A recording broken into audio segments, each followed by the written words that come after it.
This was a collaboration between the University of Temperley and the University of Coventry, both theatre departments, working on Shakespeare's Coriolanus in both its original English blank verse and in a Finnish translation, which wasn't in blank verse.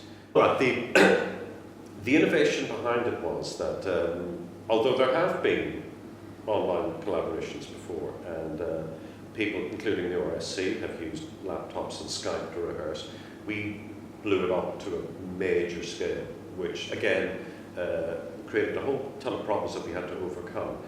We used a full-size rear projection screen in both spaces so that the actors were appearing actual size with each other, so each actor was able to look each other in the eye.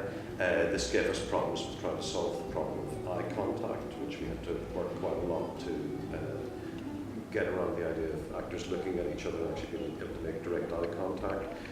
We used directional sound, so that we used placement of speakers so that the sound actually appeared to be coming from the actual actor themselves who were speaking.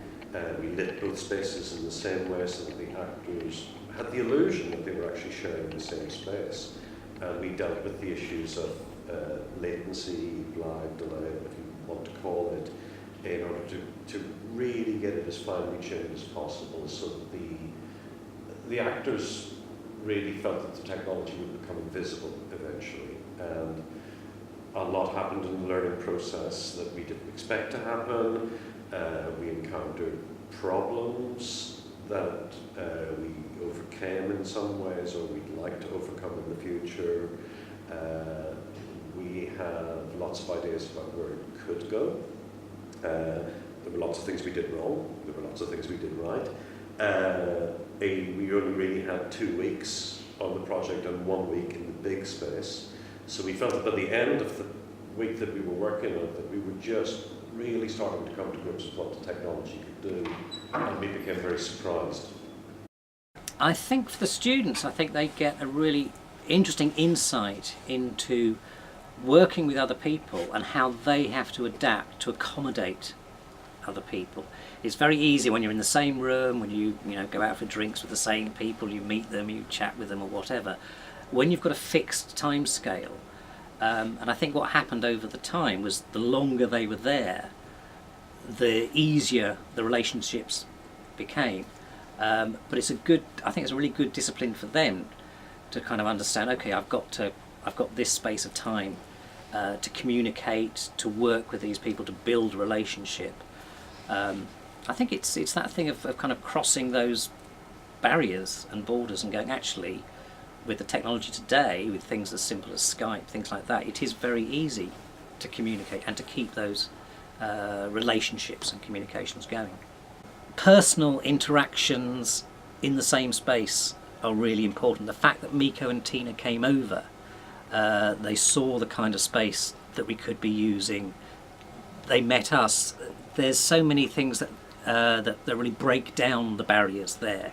If it had all been done entirely remotely from the get-go without any actual physical meeting, I think it would have been a lot harder. It really shortens things, even though the end result you want is to be able to work remotely, you want to be able to communicate remotely. It's those real interactions in a real live space together that can really seal the deal and make it work. We had a sound system that was linked up to the Polycom conferencing software that also had a camera, and within that software it also had some dedicated microphones as well. So the microphones were picking up the ambient noise. They were being transferred through the Polycom that was also connected to the internet. That was then being transferred through to Finland. We projected everything in standard definition. Would have been lovely in high definition, but there's very little capabilities at the moment throughout the university to do that. So everything was projected in standard definition, and we also cordoned off either side of the screen. So to the people on our side, it felt very much like that's where the room ended, even though there was another 12-15 feet behind the screen that there was nothing happening. It just felt like that was the edge of the room for them. So the screen was leading into Finland, and the guys at Tampere had exactly the same setup, well, to a certain extent, a similar setup, but with the idea that their room finished at the screen. So it felt like the rooms intertwined with each other. Where one room finished, the other room started. So it felt like one continuous room when you looked within it. We had a slightly interesting way of having to do it because it wasn't necessarily in a dedicated theatre space. So we also had to bring in some lighting, some extra lighting to highlight where the action was taking place, so that the camera could pick it up better. So it was a technical challenge, but not an impossibility. We started off using Adobe Connect just to like meet them and introduce ourselves and like kind of get to know them. And then we started coming in every day and doing workshops at the beginning of the day, doing stuff like they were teaching us Finnish folk dancing. We were teaching them like in the round. Is it in the round? Repeat English songs, traditional English songs. And we played games with them, but they'd also just teach us bits of like what they know. I think that was the best part, like passing on what you know, and then them going, oh, and you think, oh, is it that great? And then they're going, oh, well, what about this? And you learn something from a different culture as well, including the language. Like that was a big thing. So when we met up with our groups later on in the day, we were given specific groups where we'd meet in a specific room on Adobe Connect.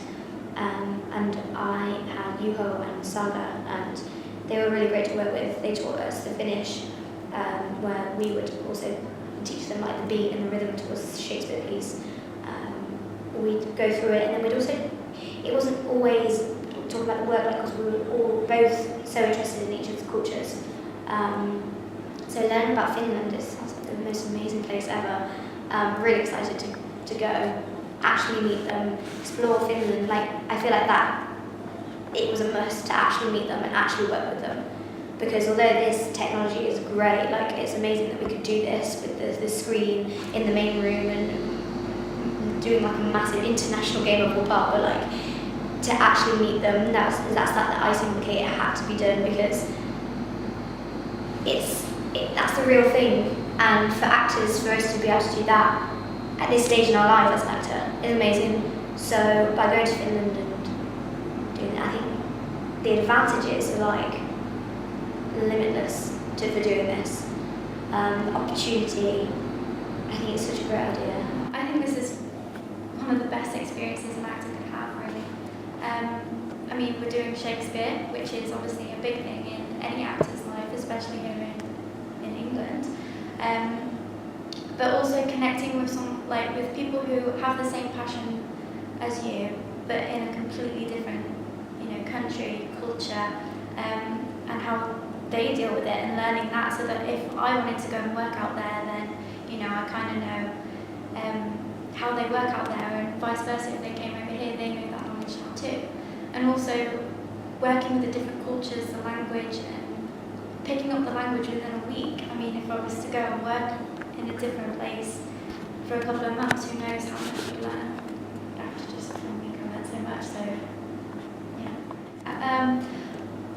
Playing games in theatre is important for the warm up and engaging as a group and working together and things. So it was definitely important to incorporate it with working with Finland. And at first it was a little bit difficult because we were kind of like, how is this going to work? Is there going to be a lag? Like, what's going to happen here?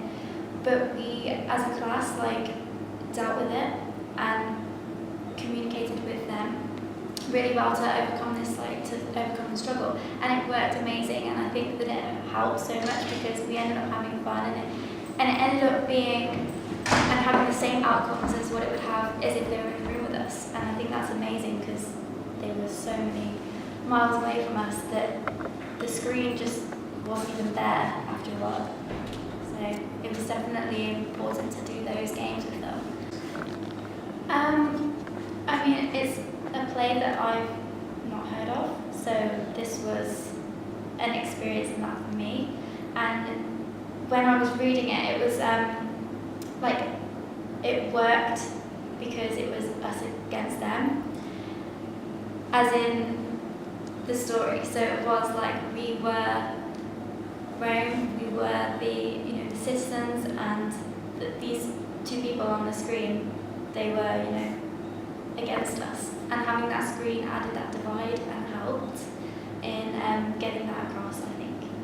So yeah, it was an interesting play to use, but I think it worked under the circumstances of having the screen and being separate from it. Just a thank you for a wonderful experience, for meeting these people and doing this thing that I never even thought about, or and that it was just offered to me, and that I was able to take part, and it was wonderful, and it's gonna stay with me and help me for the rest of my life, I think. So. Cheers.